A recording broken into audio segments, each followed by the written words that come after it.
আজকে আমি যে দুইটা রান্না আপনাদের সাথে শেয়ার করব, আমি জানি অনেকের কাছে এটা নতুন। আসসালামু আলাইকুম সবাইকে। আলহামদুলিল্লাহ আমরা ভালো আছি, আশা করি আপনারাও ভালো আছেন। যে যেখান থেকে দেখছেন সম্পূর্ণ ভিডিওটি দেখার জন্য আমন্ত্রণ রইল। ফেসবুক থেকে দেখে থাকলে অবশ্যই ফলো বাটনে একটা ফলো দিয়ে আমাকে একটু ফলো করে দিয়ে যাবেন, আর যদি ইউটিউব থেকে দেখে থাকেন অবশ্যই একটু সাবস্ক্রাইব করে দিয়ে যাবেন, যাতে ভবিষ্যতে আপনার কাছে আমার ভিডিও যায় যদি ভিডিওটি ভালো লেগে থাকে।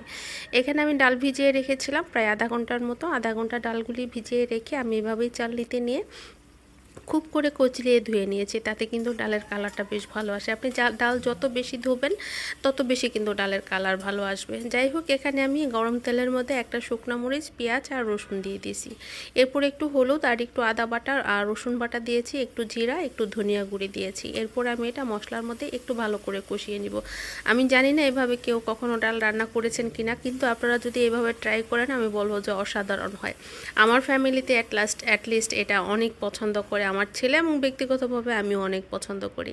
যাই হোক, এখানে মশলাটা খুব ভালো করে আমি কষিয়ে নিব। আসলে যতক্ষণ আমরা মশলা কষাই ততক্ষণ তো দেখানো সম্ভব না, তাতে তো ভিডিওটা অনেক বড় হয়ে যায়, আপনারা সেটা ভালো করেই জানেন। তো আমি এখানে ডালগুলি দিয়ে দিলাম এবং লবণ দিয়ে দিছি। এখন এই ডালটাকে আমি তেলের মধ্যে খুব বেশি ভাজা ভাজা করব, মানে কষাবো। খুব ভালো করে কষানো হলে এরপর সামান্য একটু পানিও দিয়ে দিব। সামান্য একটু পানি দিয়ে আবারও আমি ডালগুলি খুব ভালো করে কষাবো। খুব ভালো করে কষানো হয়ে গেলে এরপরে আমি গরম পানি অ্যাড করে দিচ্ছি। এটার মধ্যে কিন্তু ঠান্ডা পানিটা না দেওয়াটাই বেটার, কারণ গরম পানিটা দিলে আর ডালটা শক্ত হয়ে যাবে না, আর ঠান্ডা পানি দিয়ে দিলে কিন্তু ডালটা শক্ত হয়ে যাওয়ার পসিবিলিটি থাকবে। যাই হোক, আমি আমার পরিমাণ মতো ডালে পানি দিয়ে দিছি। আর করলাগুলি আমি একটু চাকচাক করে কেটে রেখেছিলাম আগেই। এখানে আমি লবণ, হলুদ, মরিচের গুঁড়া মেখে নিচ্ছি।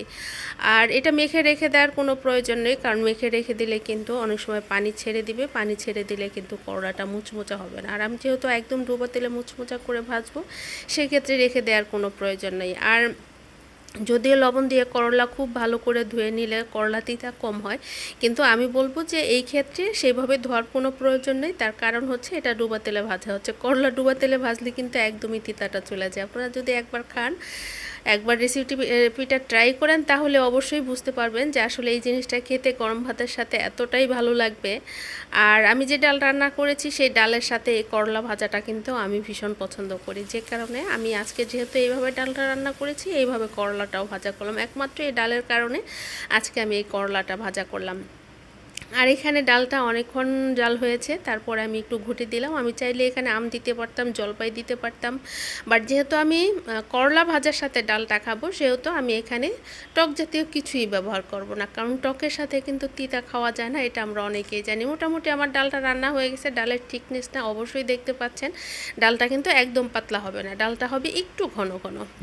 যাই হোক, ডালের কাজ শেষ করে আমি আমার করলা ভাজাটাও শেষ করে নিচ্ছি। আর করলা ভাজার শেষেও কিন্তু আরও একটা প্রসেস আছে, শুধু করলাটা এইভাবে ভাজলেই কিন্তু হবে না। এই করলার সাথে এমন একটা উপকরণ আছে যা না হলে কিন্তু এই করলা ভাজাটার একদমই অসম্পূর্ণ থেকে যাবে, সেটা হচ্ছে পেঁয়াজ আর কাঁচামরিচ।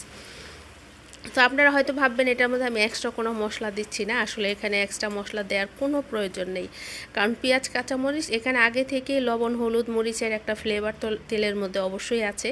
আর পেঁয়াজ, কাঁচামরিচটা এখান থেকে ব্রাউন করে ভেজে নিয়ে আমি করলার উপরে ছড়িয়ে দিব। গরম ভাতের সাথে পরিবেশন করব, খেতে কিন্তু ভীষণ টেস্টি হবে। সবাই ভালো থাকবেন, সুস্থ থাকবেন, আল্লাহ হাফেজ।